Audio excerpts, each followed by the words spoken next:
Le néon blafard du laboratoire jetait une lueur maladive sur les murs métalliques. Paul marchait, nerveux, le cœur battant, ses yeux rivés vers la porte close.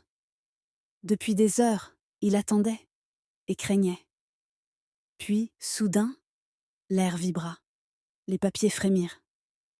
Elle était là, Nambi, son corps encore parcouru de particules dorées, ses bras croisés, son regard brûlant de peur et de colère. Sa voix, tremblante, fendit le silence.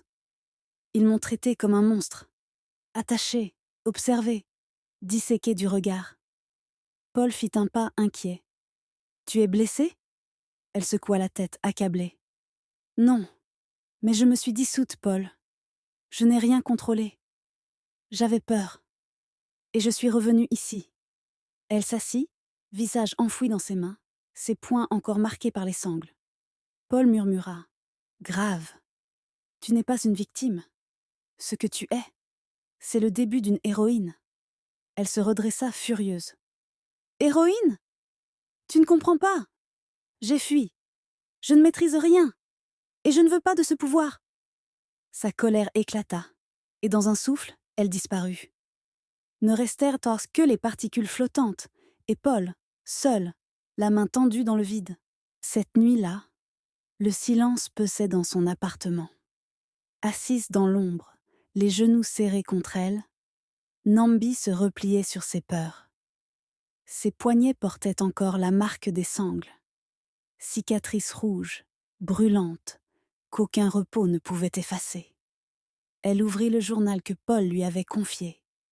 Chaque ligne résonnait comme une main tendue dans l'obscurité.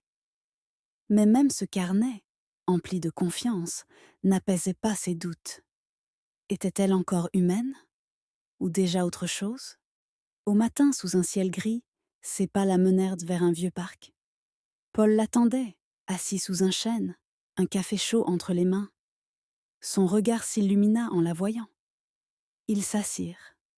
Long silence. Puis Paul parla de son frère.